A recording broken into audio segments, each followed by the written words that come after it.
안녕하세요. 상식이 도인되는 지식스쿨 최 기자입니다. 이 사진 속 물건이 어디에 쓰이는 것인지 아시나요? 아마 10대에서 20대 초반분들에겐 생소하실 수 있을 겁니다. 이 물건의 이름은 바로 플로피 디스크입니다. 직접 써보지 않았더라도 정확한 명칭을 몰랐더라도 이 플로피 디스크를 한 번쯤은 보셨을 겁니다. 바로 한컴에서 말이죠. 우리가 쓰는 한글 문서 프로그램에서 저장 아이콘을 보면 플로피 디스크 형상을 하고 있는 걸 확인할 수 있죠. 플로피 디스크는 1917년 미국의 IBM에서 최초로 개발됐는데 디스켓이란 말 자체가 IBM의 상표일 정도로 PC에 큰 이변을 불러왔습니다. 초창기에 나온 플로피 디스크는 8인치 용량의 50KB였는데 이후 5.25인치, 3.5인치까지 작아지며 용량도 1.44MB까지 커졌습니다. 누가 저런 코딱지만한 용량을 써 싶겠지만 당시에는 너무나도 크고 소중한 용량의 저장 장치였죠. 90년대까지 활발히 이용되던 플로피 디스크와 리더기는 2000년대 초반부터 CD, DVD, USB 등 대용량 매체들이 상용화되면서 그 모습을 감췄는데요. 우리나라에선 박물관이나 한컴에서 볼 수 있는 이 플로피 디스크를 아직까지도 사용하는 나라가 있다고 합니다. 어디에서 쓰는지 들으시면 이젠 놀랍지도 않으실 텐데요. 그 나라는 바로 아날로그에 환장하는 일본입니다. 영상 시작 전 좋아요와 구독 부탁드립니다.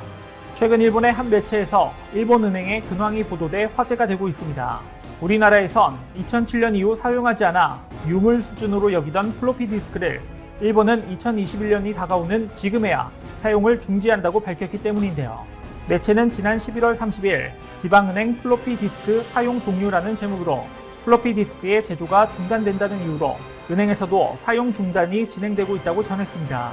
아날로그를 사랑하는 일본인들도 아직까지 플로피 디스크를 사용하는 건 심하다고 여겼는지 제법 놀란 눈치였는데요. 일부 네티즌들은 플로피 디스크가 아직도 살아있다니 2020년이 끝나려고 하고 있는데 이 기사가 오늘의 기사? 20년 전이 아니고? 라며 믿기 힘들다는 반응들을 보였죠. 하지만 이 소식은 세 발에 피었습니다. 다음에 소개하는 사례는 놀랍다 못해 경악스러울 정도이기 때문이죠. 심지어 이번엔 일본이 아닌 미국이 그 주인공입니다. 21세기인 지금 플로피 디스크를 무려 핵무기 관리에 사용하고 있다면 믿어지시나요? 미국 국방부는 핵전력 지휘 통제 시스템 운용에 1970년대의 컴퓨터와 8인치 플로피 디스크를 사용해왔는데요. 더 놀라운 건 국방부뿐만 아니라 재무부, 법무부 등 미국 정부 부처 곳곳에서도 업그레이드가 시급한 구형 컴퓨터 시스템을 사용하고 있었다는 겁니다. 이 사실은 지난 2016년 미 회계감사원 보고서를 통해 만천하에 드러났는데요. 대륙간 탄도미사일, 핵폭격기 등 미국 핵전력을 운영하는 펜타곤 지휘 통제 시스템은 8인치 플로피 디스크 드라이브를 탑재한 IBM 시리즈 1 컴퓨터를 기반으로 운영되고 있다고 밝혔죠. 이렇게 오래된 컴퓨터 시스템을 유지하는 이유에 대해 묻자 갤러리 핸더슨 펜타곤 대변인은 아직 작동하기 때문이라며 다소 쿨한 반응을 보였습니다. 그리고 다행히도 작년 말 시스템 업데이트를 완료해 더는 플로피 디스크를 사용하지 않게 되었다고 합니다. 구형 플로피 디스크 한 장에 지구의 평화가 달려 있었다고 생각하니 너무 아찔하지 않나요? 이렇게 구식인 플로피 디스크를 고집한 만큼 장점도 명확히 있는데요. 우선 인터넷과 연결이 안 되기 때문에 오히려 보안성이 높습니다. 플로피 디스크 판매 업체 톰 퍼스키 대표는 플로피 디스크는 쉽게 해킹될 수 없으며 저렴하고 안정적이고 사용하기 쉽기 때문에 저장하려는 정보가 적다면 사용하는 데에 전혀 문제가 없다고 말했죠. 하지만 그에 상응하는 최악의 단점도 있는데요. 이런 물리적 미디어는 인터넷에 비해 느리고 호환 장치가 고장났을 경우 전문 수리공을 찾아야 합니다. 실제로 미국 정부가 낡은 컴퓨터 시스템 운영과 유지에 2015년 한 해에만 6,120억 달러, 우리 돈 722조 8천억 원가량의 엄청난 예산을 투입했던 것으로 밝혀졌죠. 최신 소프트웨어와 하드웨어를 취급하는 우리 한국인들의 상식선에선 다소 이해가 안 되긴 하지만 세계의 많은 정부 부처에선 이런 구형 기기들을 사용하고 있습니다. 물론 무조건 구형적인 것이 나쁜 것은 아닙니다. 미국 국방부처럼 해킹의 위협 등에서 안전하기 위해 사용한다는 뚜렷한 목적이 있다면 그에 걸맞은 최적의 기기들을 이용하는 게 마땅합니다. 하지만 그런 뚜렷한 목적도 없이 구형 기기들을 유지해온다면 미련해 보일 뿐입니다. 이번에 소개하는 사례가 딱 그런 경우인데요. 작년 10월경 독일 지방법원의 컴퓨터들이 트로이 목마 바이러스에 대거 감염돼 한동안 마비가 됐었습니다. 그 이유로는 놀랍게도 윈도우 95 운영체제를 쓰고 있었기 때문인데요. 참고로 윈도우 95는 1995년에 출시됐습니다. 그런 윈도우 95를 작년 2019년까지 쓰고 있었다니. 사실 독일 법원은 2017년에 이미 윈도우 95를 그만 쓰라는 권고를 받았음에도 사용 중인 프로그램들이 윈도우 95에서만 실행된다는 이유로 이렇게나 오래된 운영체제를 고집했다고 합니다. 결국 이 바이러스로 독일 법원의 데이터는 상당 부분 유실돼 문제가 되었죠. 게다가 바이러스에 걸린 후 전산망 네트워크를 분리하고 우편과 팩스를 이용해 행정을 처리했다고 하는데 무려 21세기에 전가를 보내는 진풍경이 펼쳐졌습니다. 독일의 경우가 다소 우습긴 하지만 우리 한국도 디지털 전환이 가속화되면서 정부와 기업을 대상으로 하는 사이버 공격에 대한 우려의 목소리도 높아지고 있습니다. 그 대안으로 주목받고 있는 직업이 있습니다. 바로 화이트 해커인데요. 화이트 해커란 기업이나 기관의 보안 시스템에서 취약점을 찾아내 블랙 해커의 공격을 예방하는 역할을 하는 착한 해커를 칭합니다. 권한 없이 타인의 보안 시스템에 침입하는 건 동일하지만 블랙 해커가 돈을 목적으로 보안 시스템을 파괴한다면 화이트 해커는 공익적 목적으로 보안 구멍을 찾아낸다는 차이가 있습니다. 게다가 화이트 해커는 전문가들도 놓치고 있는 보안 취약점을 찾아내는 능력이 탁월하기 때문에 특히나 주목을 받고 있죠. 때문에 각국에선 화이트 해커를 전문적으로 양성해야 한다는 목소리에 힘이 실리고 있는데요. 기발한 방식으로 사이버 공격을 감행하는 블랙 해커에 대적할 만한 상대는 그에 필적할 만한 해킹 기술을 가진 화이트 해커뿐이라는 인식이 확산되고 있기 때문입니다. 여기에 IT 강국, 우리 대한민국이 빠질 수 없죠. 이미 자랑스러운 우리나라 화이트 해커들은 그 실력을 전 세계에 뽐내고 있습니다. 여러 사례 중 몇 가지를 꼽아보자면 세계 3대 국제 해킹 대회로 꼽히는 대만 히트콘에서 2017년 12월 한국 연합팀이 우승을 차지했습니다. 그것도 3년 연속 우승이었죠. 자랑스럽게도 우리나라 화이트 해커들은 세계 3대 국제 해킹 대회 우승자 명단에 지속적으로 이름을 올리고 있었습니다. 또 다른 사례로는 과학기술정보통신부가 주최한 국제 해킹 방어대회 코드게이트 2018에서도 한국팀이 우승을 거머쥐었는데요. 코드게이트 대회는 전 세계 화이트 해커들이 모여 컴퓨터 시스템 내부에 있는 취약점을 발견하고 보완하는 기량을 겨루는 행사로 초중고교 학생들이 참여할 수 있는 세계 유일의 대회이기도 합니다. 한국팀이 우승했던 이 행사에서는 70개국 4,500명이 참가했고 설린 인터넷 고등학교 학생이 주니어부 우승을 차지했다고 합니다. 그리고 최근 사례로는 지난 10월 세콘 CTF 2020에서는 한국의 한글사랑팀이 우승을 차지했습니다. 심지어 준우승을 거둔 미국 퍼펙트 블루팀과는 아주 큰 점수 차이를 보이기까지 했습니다. 디지털 정보화의 시대가 발빠르게 진행되며 쾌적함을 누리는 장점도 있지만 한편에서는 해킹의 위협에 떨며 구형 기기를 사용하는 아이러니한 상황이 벌어지고 있습니다. 하지만 그런 와중에도 한국은 한국인만의 뛰어난 두뇌와 상황 판단으로 상대적으로 해킹의 걱정에서 벗어날 수 있는 방안을 모색하고 있는데요. 덕분에 우리는 쾌적한 IT 환경과 신기술을 만끽하고 있습니다. 앞으로도 우리 한국이 계속해서 발전하는 기술들과 변화에 쉽게 적응해 IT 기술의 선진국으로서 전 세계를 이끌어 나가기를 응원합니다. 이와 관련된 여러분들의 다양한 의견 댓글로 남겨주시면 감사하겠습니다. 혹시 주식 하시나요? 우리의 주식이 밥 먹듯 올라 지금 다운하면 현금처럼 쓸 수 있는 10만 원을 드립니다. 투자 성향에 맞춰 추천되는 마스터 종목이 급등하지 않을 땐 100% 환불, 무료로 내일의 급등 종목 한 개만 열람해보세요. 밥 먹듯이 오르는 주식 일식 어플 올라 지금 다운받으세요.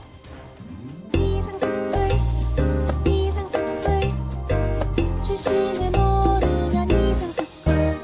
주식 모르니 이상스쿨. 한미관계가 양국의 동맹을 과시하면서도 갈등 상황에 삐그덕거리는 모순적인 모습을 보이며 복잡 미묘한 분위기를 자아내고 있습니다. 이런 한미관계는 앞으로 본격적으로 격돌하게 될 미중 패권전쟁에 있어 크게 작용하게 될 것이라 양국뿐 아니라 주변국들의 관심을 모으며 이목을 집중시키고 있습니다. 일단 양국이 갈등을 겪고 있는 이유는 뭐니뭐니 해도 돈 문제인데요. 한국과 미국 국방장관이 한미 안보협의회 후 개최키로 한 공동 기자회견이 취소되었습니다. 하지만 회담을 취소하고 발표한 에스퍼 장관의 모두 발언에서 모든 조건에 맞춰 전자권 전환을 하는 데는 시간이 걸릴 것이라고 밝히며 공동의 방어 비용을 분담하는 데 공평한 수단을 찾아야 한다. 미국 납세자들이 불공평하게 더 부담해서는 안 된다고 말해 한국과의 방위비 분담금에 있어 여전히 쉽게 좁혀지지 않는 이견을 보이고 있다는 사실을 알 수 있었습니다. 여기에 더해 에스퍼 장관은 미국은 한국도 나토와 다른 동맹들처럼 집단 안보에 더 기여하기를 촉구한다고 말했습니다. 이는 미 국무부에 이어 국방부도 중국을 견제하기 위해 미국이 일본, 인도, 호주 등과 함께하고 있는 안보협의체 쿼드에 한국도 참여하라고 공개 요구한 것으로 풀이되고 있습니다. 경제 분야도 마찬가지입니다. 트럼프 행정부가 한국 정부를 향해 화웨이 등 중국 통신업체 제품을 사용하지 말아달라고 다시 공개 요구했습니다. 미 정부 고위 인사들이 한국의 반중전선 동참을 우회적으로 요구한 적은 있지만 양자 간 공식 회담에서 이 같은 뜻을 밝힌 것은 처음입니다. 우리 정부는 검토가 필요하다, 민간이 결정할 문제라며 즉답을 피했습니다. 이런 가운데 마셜 빌링즐리 미국 군축 담당 대통령 특사는 아시아의 친구들과 동맹들은 중국의 공격을 억제하고 자국의 국가 안보를 강화할 수 있는지에 대해 상당히 관심이 있다. 아시아에는 분명히 중국의 무기 프로그램에 대한 엄청난 우려가 있고 중국의 재래식 무기와 핵무기, 탄도미사일이 모두 해당된다. 이달 초에 한국과 일본, 베트남을 방문했을 적에도 서울, 도쿄와 하노이에서 모두 좋은 면담을 했다. 우리가 미사일 방어와 중거리, 억지 시스템을 통해 우리 전력을 향상해감에 따라 한국을 포함한 이런 나라들과 긴밀히 상의해야 할 것이라고 했습니다. 이 말을 풀이해보자면 미국이 작년 8월 미국 러시아 중거리 핵전력 조약 파기 이후 개발 중인 지상발사용 중거리 미사일의 배치 여부 등을 논의하겠다는 뜻으로 풀이되고 있습니다. 지금까지만 들어보면 양국의 관계에 있어 미국 정부가 한국에 바르는 사안들이 끝도 없어 보이는데요. 방위비 올려달라, 미사일 배치해라, 중국 기업 퇴출해라, 쿼드에 들어와서 중국이랑 같이 싸워줘라. 언뜻 듣기에도 부담스러워 보이는 요구들을 강하게 요구하고 있습니다. 그렇다고 양국의 관계가 마냥 갈등 국면으로 치닫고 있는 것은 아닙니다. 한국과 미국이 동맹을 과시하는 의미 있는 행사도 가졌는데요. 한미 안보협의회 참석차 미국을 방문 중인 서욱 국방부 장관은 마크 에스퍼 미국 국방부 장관과 함께 워싱턴 DC에 있는 6.25 전쟁 참전 기념공원을 방문해 헌화 행사를 가졌습니다. 한미 국방부 장관이 워싱턴 참전 기념공원에서 함께 헌화하는 것은 지난 2월 정경두 당시 국방부 장관 재임 시에 이어 이번이 두 번째입니다. 헌화를 마친 양국 장관은 참전 용사들의 고귀한 희생과 헌신을 가슴 깊이 되새기면서 고마운 마음을 간직하고 전달하기 위해 최선을 다하겠다. 이번 행사는 국가를 위해 희생하신 분들을 잊지 않고 국가가 책임진다는 숭고한 임무를 위한 한미 간 공동 노력의 결실로 앞으로도 더욱 협력해 나가겠다고 소감을 밝혔습니다. 이뿐만이 아닙니다. 방탄소년단의 벤플리트상 수상 소감을 두고 중국 누리꾼들의 비판이 나온 상황에서 미국 국무부 대변인이 공개적으로 BTS에 고마움을 전했습니다. 모건 오테이거스 미국 국무부 대변인은 트위터에 긍정적인 한미 관계를 지지하기 위한 BTS의 지속적인 노력에 감사한다면서 BTS는 코리아 소사이어티 벤플리트상을 수상할 자격이 충분하다. 음악은 전 세계를 하나로 만든다고 적었습니다. 여기에 더해 미국 국무부에서는 한미 동맹을 극도로 자랑스럽게 여긴다는 입장을 발표했는데요. 우리는 70년 역사의 동맹 및 미국과 한국, 영내 전체의 평화와 번영을 위해 한미 동맹이 이룩한 모든 것을 극도로 자랑스럽게 여긴다. 한미 양국은 동맹으로 지역 내 새 도전들에 맞설 것이라고 강조했습니다. 이런 미국 정부의 행동들은 미중 관계가 갈수록 악화되는 가운데 한국을 확실히 미국 편으로 만들기 위함으로 보입니다.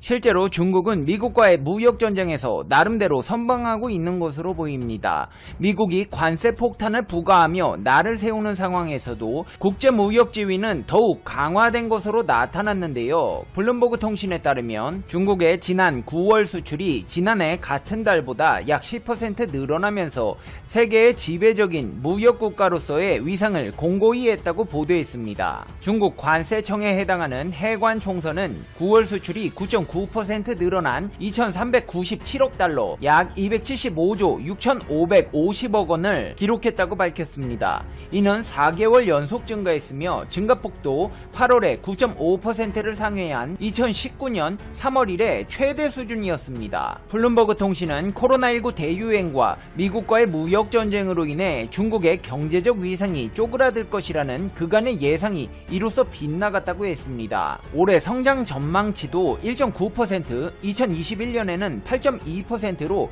중국은 주요 국가 중 경장 성장세가 지속될 것으로 추산되는 유일한 국가입니다. 미중 양국의 갈등이 심화되는 가운데 대한민국에서는 혼돈의 시대를 맞아 자주 국방의 길을 택한 것으로 보입니다. 김현종 청와대 국가안보실 2차장이 지난달 미국을 방문해 핵 추진 잠수함 개발에 필요한 핵 연료를 공급해달라고 요청한 것으로 알려지면서 한국 정부가 핵 잠수함 개발 사업에 본격적으로 시동을 걸었다는 사실이 만천하에 알려졌습니다. 미사일 탄두 중량 제한 해제와 우주발사체에 대한 고체 연료 사용 제한 해제에 이어 핵 잠수함 도입이 본격화되면서 임기 말 전시작전 통제권 전환을 위한 첨단 전력 증강 프로젝트에 속도를 내려는 것으로 분석되고 있는데요. 청와대 관계자는 핵 잠수함 개발을 위한 한미 논의에 대해 외교 안보 사안에 대해 확실히 말해줄 수 없다.